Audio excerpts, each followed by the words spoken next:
All right, here we go. Oh, yeah. Good. Well, thank you for reaching out to me. I'm super excited.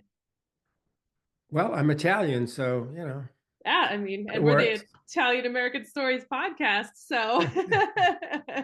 Well, I'd like to officially welcome Dr. Ignarro to our podcast, and we'll go ahead and get started. Of course. Yeah. So I always ask my guests, since we're the Italian American Stories podcast, if they wouldn't mind sharing a story about your Italian American experience, family, memories, recipes, whatever you'd like. Sure. Sure. Well, I can just start off right at the beginning before I was born. How's that? I love it. My my father was born in Naples, Italy, and my mom was born in a small area in Sicily. Okay. So they wound up going to New York City, or Brooklyn, actually. They met, they got married, and I was born uh, in Brooklyn, New York. And so, what I wanted to say about my parents is that neither one of them ever went to school, not even kindergarten, first grade, nothing, zero. So my dad was a carpenter, actually a shipbuilder in Naples before he moved to the US, and then just worked as a carpenter. My mom was too busy taking care of her eight brothers and sisters, so she never worked. And despite the fact that they've never had a formal education, I was nevertheless able to climb to the top of my profession and be very successful. And so the point I want to make is that, and I always tell young people this, that it's not important whether or not your parents were doctors, lawyers, well educated or not, because, I'm a good example of that. My parents never went even to the first grade, and yet I was able to make it. Of course, what I didn't tell you is how difficult it was for the first few years because my parents spoke only Italian Mm. when I entered kindergarten. So my Italian was great, but my English was terrible. And the teachers told my parents that unless my English improved, I was going to be in deep trouble Oh in no. elementary school. But my mom at least learned to speak English very Nice. well. My dad, being a stubborn male Italian, really never learned to speak English. Do you still speak Italian? Un poco. I understand it pretty well, and I can read it. But speaking it, because I don't do that all the time, is quite difficult. But I can speak it much better after I have a glass or two of red wine. There you go. Then it's perfect. I think we all do. I For me it's umpo also. But I found that just a little bit of studying that I've done, I can read it better too, which is interesting. Yeah, it's easier to read. It's a very simply structured language. Yeah. I mean, compare it to French. I Oh. mean, I love my French friends, but there's so many unnecessary letters in the French language that I've learned. Exactly. So what was it like growing up in Brooklyn? It was great. I loved it. It was, this is back in the 40s, so it's quite a while ago. And Brooklyn, and which is just outside of New York City, was Mhm. great. I used to go, the family would go into New York City quite often. My dad liked, of course, Italian food, and there were lots of Italian bakeries and so on in New York. I liked it so much that I went to undergraduate college, regular college, straight out of high school to Columbia University, which is in Manhattan. So that was good. I Nice. really enjoyed New York. Great place. Yeah. And then you were able to stay close to your community and your family and stuff too, which I bet was nice. Yeah, that was nice because I didn't have a problem, if I had gone out of state to school. I would come home and see my parents, I guess, every once in a while. But the main reason I didn't want to leave my parents was that their cooking was so outstanding. I don't know what I would have eaten had I left. Yeah, right. What was your favorite dish that they made? Well, I loved my mom's pasta sauce. You see, like I said, she's Sicilian.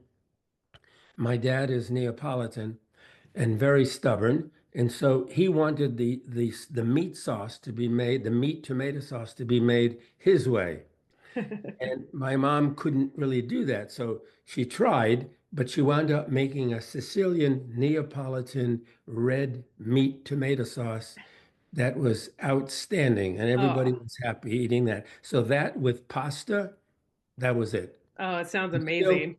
and before she passed away, about 15 years ago, she dragged me to her kitchen, and we spent 1 month, 4 weeks, and she taught me how to cook everything she knew how to make. Oh, what a blessing. So I do that now. Once a week, I cook like that. So I'm very happy about that. Oh, for sure. What a blessing to have that 1 month cooking experience there.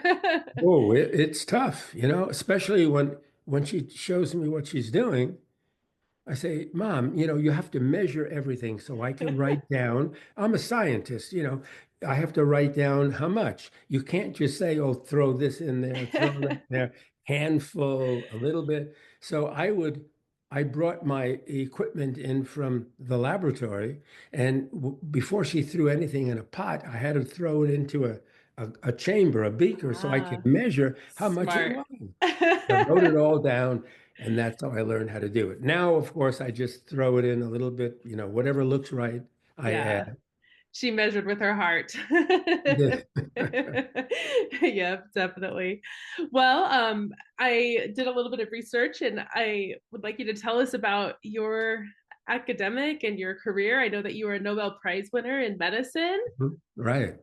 That's pretty amazing. Well, I got interested in, I'm sorry, in medicine. Actually, when I started elementary school, because to make a long story short, I always had this scientific curiosity. That's the key word, curiosity. I was curious about everything, and I drove my parents and my neighbors crazy. Very curious, why does the moon move above? Why do we have sunlight, then we have dark? My parents couldn't answer any of that. They never went to school. Yeah. And then the one question I always asked my neighbors, because my mom wouldn't deal with it. Every time I asked her a question, she said, Lou, why don't you go outside and play? I wanted to know if the universe has an ending. Mm. Is there an end to the universe? My mom would always say, yes, there has to be an end. And my father would always say, no, there's no end. Wow. And so I told my mom, I agree with dad. Yeah. There can't be an end. And she said, there has to be an end. I said, well, what's at the end? A wall? What is it? Good And point. whatever it is, couldn't you put your hand behind it? Therefore, it can't be no end. Anyway, Yeah. what I was interested in mainly is chemistry at that age. I wanted to make firecrackers, rocket fuel, things like that. So I was able to convince my parents to get me a chemistry set. I worked with that. I was able to go get my older friends to go to the local pharmacy to buy ingredients that I needed to make firecrackers. So I Yeah. did that for a couple of years. I was very destructive, but I loved chemistry and I loved biology, And so Yeah. I took that all the way through high school. I went to a college. I majored in chemistry and biology and pharmacy. And then I decided, what I really want to do is research, basic research. I want to try to determine the burning question I had is why do so many of my neighbors die at 50 years old of heart attack or stroke, whereas other neighbors live to 90? Mm. And I wondered about that. And that's what I focused my studies on when I went to medical school and graduate school. And I became what's called a physiologist or pharmacologist. A pharmacologist is somebody who studies the effects of drugs and chemicals on the body. And I was pretty good at that. So that's what drove me, to that profession. And when doing that basic research after I graduated college, I went back to that original question, and that is, what causes people to have heart attacks and strokes. And I came up with an idea with no scientific basis that perhaps our body produces some kind of molecule or chemical that protects us against cardiovascular disease. And Hmm. maybe some people don't make enough of this molecule, and other people make a lot of the molecule and they're healthy. And so, many, many years later, actually in 1986, if you want the exact year, my lab made the discovery that our bodies produce a very simple molecule that lowers our blood pressure and prevents strokes and heart attacks.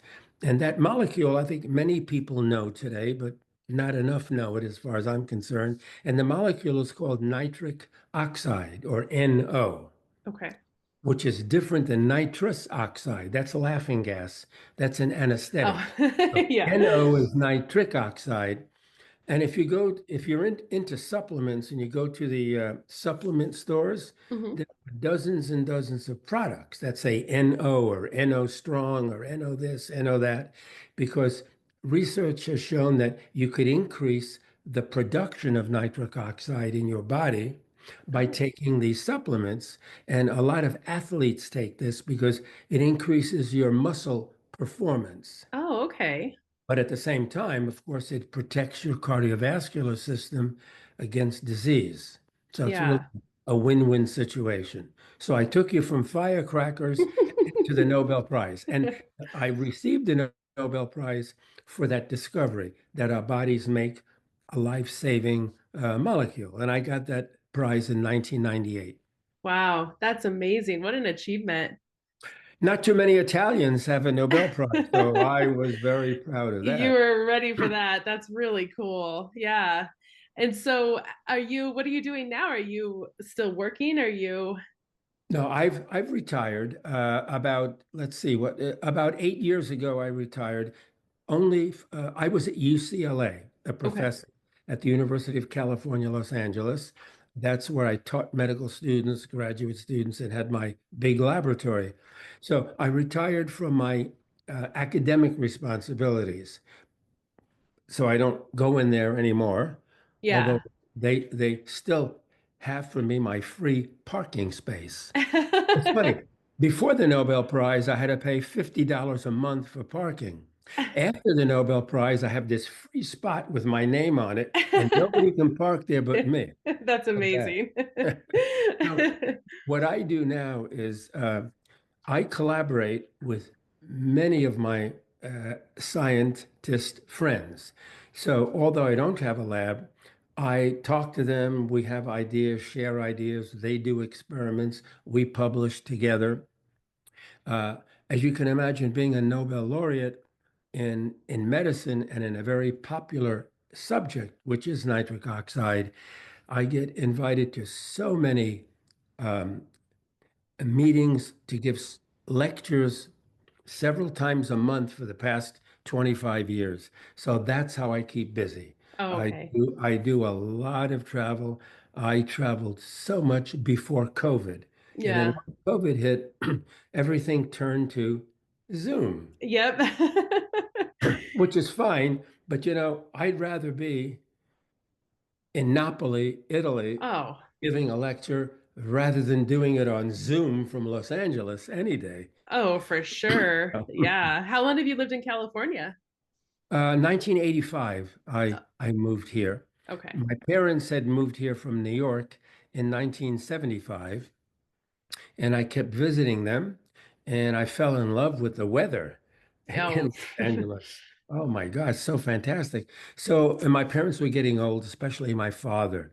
So I decided to move, to California while they were both still alive. And right after I got here, my father passed away, but my mom, lived for the next 15 years or so. So Oh, that that's nice. So you got to spend some good time with her.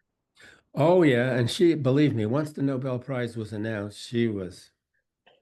she turned into a 20-year-old. She was so excited, running up and down the block. Oh, did you hear about my son? Oh, that's so sweet. So proud. Not so proud. And what was great is she was healthy enough so that we could take her to Stockholm, Sweden, where the Nobel Prize ceremony is Oh, every December. So she came with my wife and I to Stockholm to watch me receive the prize and the whole bit. So she was really excited. oh, what a cool experience for her, Oh yeah. especially Oh thinking yes. about her background, you know. I mean, like what a huge achievement and she's probably so proud of you. I mean, she was very proud. There's no, Yeah. but just ask my neighbors. They'll tell you how it was of me. She let the whole world know, huh? Exactly. Yeah. So beyond your scientific achievements, what personal interests or hobbies do you Well, enjoy? when I got away from firecrackers and small bombs, so that was good. But, I have been just a scientist all my life. And I have to tell you that as far as reading literature, reading books, New York Times bestsellers, I'm just not into that. Every once in a while, I read one. Yeah. But I love science. So Mhm. I read everything science, whether it's chemistry, new methods in chemistry, how you make these molecules, new ideas in physiology. I mean, we know how the body works, but believe me, every month something new is published about another part of the body and how it functions. And I just love to do that. But I also have other hobbies. When I was a kid, I had a model railroad. Mm. It's trains, small Hmm. trains. And I remember my dad was so excited that I was into that, and he built me a big table for the trains down in the basement in New York where we lived, and I played with them. It's not just playing with the trains; it's building things, building the tunnels, putting the tracks together, all the electrical. I learned a lot about that when I was a kid, Yeah. and then once I went to high school, I stopped because I was so busy. And then decades went by. I didn't have time for that. But then, about right after the Nobel Prize was announced, I could relax a little bit. Hmm. And my wife and I, we bought a new house in Beverly Hills, Uh-huh. a nice big house with a huge garage, which I turned into a train room. Oh, And so I cool. started up again and I bought all these trains and I spent hours every day, whenever I could, to build this railroad. I didn't just buy it and put it there, I built it myself. Oh, But of course, wow. I bought the trains. So that was my hobby and still is to That's this day. awesome. Okay. And then also, when I was a teenager, I I joined an automobile racing club. Ooh. I couldn't drive because I didn't have a license yet. I was too young, but I loved mechanical things. Okay. So I asked them if I could watch them rebuild the engines, the motors, and get them all set for racing. So they Yeah. let me watch them. And then after a while, they saw I was pretty good. And so they let me help them build these big engines that you put in cars to do drag racing. This is not in a circuit race, but it's a drag race, quarter mile drag Yeah. racing. Very, very popular back then and very popular now. You can always see it on TV. And so I built those cars. And when I got my driver's license, guess what? I drove them. Oh, nice. I have a whole bunch of trophies from winning those races. So, and now I don't race anymore. My wife forbids me. She says, you race your car and I'm out of here.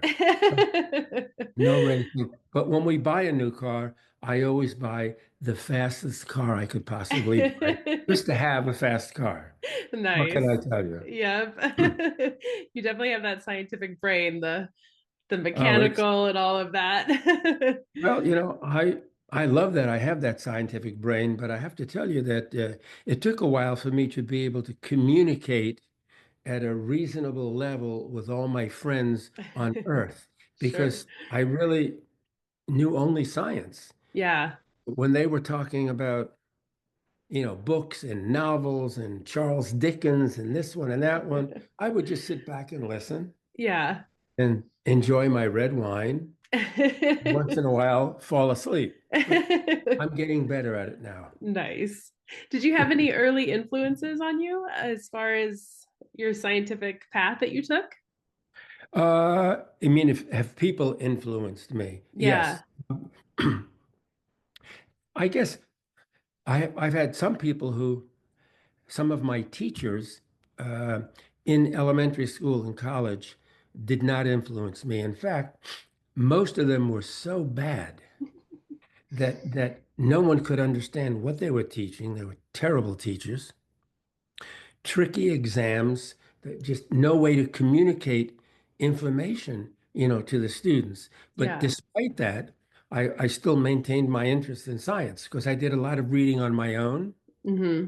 And, I did whatever I had to do to get a good grade for the courses that I'm taking, but I never learned anything from them. Yeah. But I guess it was my second year in high school. My chemistry teacher was a good guy. He was great, but we did not have a laboratory, just a lecture course. But in physics and in biology, we had laboratory courses together with the regular lectures. Yeah. Nothing in chemistry. So I kept going up to my chemistry teacher and said, why don't we have a chemistry lab? I mean, I had my own when I was a little kid making firecrackers. We should have one.